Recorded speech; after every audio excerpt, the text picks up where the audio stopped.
Okay, in this chapter, we're going to move on to talking more about some of the characteristics of what we would call current or modern families in our society. We definitely know, as I stated in the earlier lecture, since the Industrial Revolution, women have increasingly worked outside the home. It's become an economic necessity for many, many families, especially the poor. Since the 1970s, women have dominated certain economic sectors. Sometimes we call them service sector, or what we sometimes refer to as pink collar jobs. In the 1960, about 32%, so about one in three of married women worked outside the home. By 1985, that was up over half to 54%, and in 2007, it was nearly two-thirds. So we've dramatically increased in the past 40 or 50 years the number of women who are not able to maintain that household or caregiver role exclusively. Um, we also know that the number of bankruptcies, I mentioned this earlier related to health issues, but just the number of bankruptcies in our societies, again, where families just are unable to meet their bills and have to declare some type of legal protection from being unable to pay their bills, has dramatically increased. Actually, frightening statistic, more Americans will suffer bankruptcy in modern America than will have a heart attack. So we sometimes think of heart disease and heart attacks as being fairly commonplace. They're not as commonplace as bankruptcies. We've definitely known in the past 25 years the amount of foreclosures, again, the banks taking away people's homes, has more than tripled. And again, these are not likely to be affecting single people. These are not likely to be just affecting even married couples or cohabitating couples without children. These are largely going to be families that have children in them. And again, we sometimes think about, okay, if you have two incomes in your household, then, that protects you from these kind of things. And actually, statistically, and most studies and research have pointed to the idea that families that rely on two incomes are actually more vulnerable to these types of attacks because of the economic necessity is to have two incomes in order to balance, family economics or a budget. And one of the two working parents loses a job, then it is less likely that that family is going to be able to recover than, let's say, a more traditional kind of one parent working while the other parent stays home. If the working parent is unable to work, it's much more likely that the other parent probably would be able to find some type of employment, even though they hadn't been working previously, that might at least, cover at least for a temporary period of time. And again, we often think of bankruptcy as just people being careless with their money, or again, it's kind of that blaming the victim syndrome.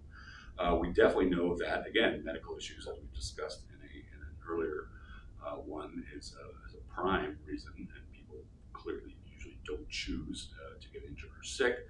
We also know that job loss is a major source of bankruptcies, as well as divorce and separation. So if a married family experiences a divorce, and now what was one household with two incomes becomes two households, each with one income, that's going to cause a lot more economic hardship.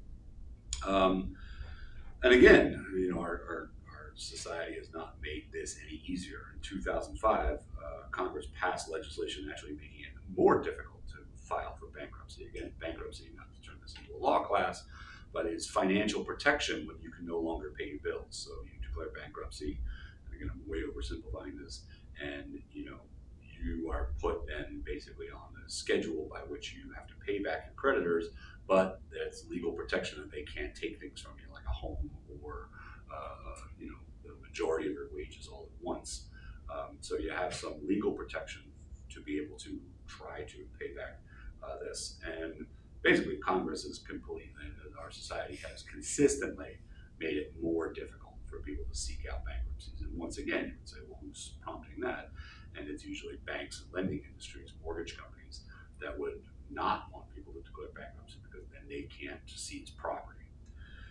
As I said earlier, one of the issues we have here is that as we see these financial problems and economic systems changing for the worse for many types of families, this is going to increase the number of children who live in poverty. Again, out of the three groups that we typically think of as far as age in our society, children, adults, and the elderly, I'll usually sometimes ask in class, who do we think is living, which of those three groups is more likely to be living at or below the poverty level?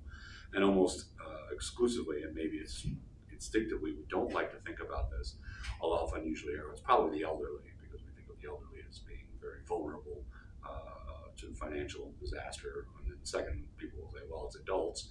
And actually the answer is no, it's children. Children overwhelmingly are the largest group in our society to be living at or below the poverty level. And let's again think about that. What are some of the popular things in our society today? What are some of the popular constructions about children? We usually say children are our future, right? Children are our most precious resource, right?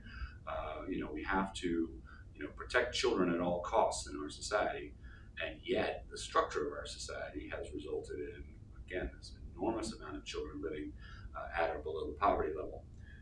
Our nation invests less in child welfare programs than almost any other industrialized country. In 2005, about 12.5 million children lived at or below the poverty line. And in 2012, that went up to 16 million children living at or below the poverty line. About 40% of that 16 million live in deep poverty, which we described earlier as below 50% of the poverty level. So what's one of the things we often do when we, quote unquote, we talked about this in an earlier, many of you wrote about this very well in your discussion board posts in an earlier module, if it is, part of the American psyche to blame individuals for their own inactions for being in poverty, then how do we reconcile that with the fact that the majority of people living at or below the poverty line are children, right? So we have this idea of, okay, we blame individuals for economic failure. You didn't work hard enough. You didn't get enough education. You didn't, it's your fault, right? But we largely regard children as being not responsible for their behavior. I mean, we have a legal statute for that. You're not responsible largely. Again, there's also some, individualized cases, especially when it comes to crime, subject of a next module, where, we say you're not responsible for your behavior. Well, then how do we reconcile that with children living in poverty? If we blame poverty on individuals' lack of ability or drive, then how does that apply to children? So again, the younger the child, the more likely they are to be living in poverty. And again, we often think about poverty as being complete homelessness or children living on the streets or being without parental supervision. The majority of children who live in poverty have at least one working parent. And when we talk about working now, and we're going to get into some ideas about wages, at the present minimum wage in our society, it takes 2.5 minimum wage jobs for the average 2-bedroom rental in our society with food, utilities, and other necessities. So a single working parent would have to work 2.5 minimum wage jobs just to afford a 2-bedroom apartment and to feed that family.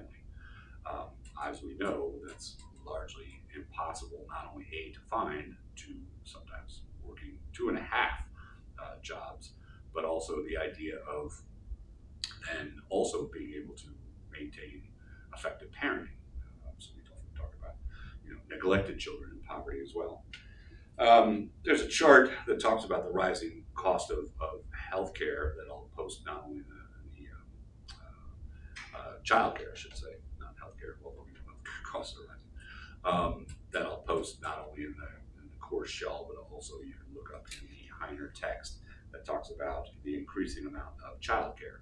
So again, that's becoming a bigger part of family budgets, is not only food, utilities, other necessities, but also supervision and care of children when parents are working. We definitely know some of the other consequences of children in poverty, and these are sometimes come that biological. We definitely know that stress is a big problem for children and can impair, especially a growing child's brain development. Inadequate nutrition exposure to toxins. We'll talk about this a little bit later when we talk about environmental justice in our society, definitely impair health. Again, sometimes these problems just roll onto one another. So if a child is inadequately nourished, not getting enough sleep, is stressed out, that's going to cause poor school performance. Poor school performance often results in discipline or low self-esteem, which kind of rolls on to this idea of self-perpetuating, continuing failure. We know that children living in poverty are unlikely to adequately be able to contribute to our society when they become adults. A generalized estimate is that the U.S. loses about $130 billion a year, with a B, due to the number of children living in poverty in our society. That comes from the Children's Defense Fund. Children in poverty are much more likely to repeat grades in school, to require special education, which is again a further tax on already stretched thin school budgets, and are much more likely to demonstrate violence and therefore be more likely to be caught up in the criminal justice system. Again, something we'll talk about in a future module. Many people have proposed, instead of the current model, which has resulted in this idea of this number, should we be moving more to a human capital perspective? And again, it's kind of sometimes the idea of the way of appealing to somebody is appealing to a notion of what is appealing to them already. And it's this idea of, what if we, as a society, chose to look at children as an investment? Okay, because again, in a capitalistic society, what do we talk about when we talk about investment? Putting money in something now to get more back later. And that's this idea of human capital. Capital is money, right? What if we regarded children as human capital, something we need to invest in now so that we'll get something back from it later? So again, it goes along with that idea. Children are our future. Well, if we took the notion of our future is not going to be there unless we invest in the necessary parts now. So again, some other solutions that have been proposed besides this human capital perspective is, again, this idea of ceasing to portray poverty as being the product of laziness. Again, a lot of stereotypes about poverty. And I'll give you some examples in the core shells and videos that portray, again, the homeless as being shiftless, lazy, less than adequate. Again, many policy procedures by our government work against the interests of children. And also your texts in this chapter in Heiner lists some very family-friendly policies that have been encouraged by many people. I'll let you pursue that. Thanks.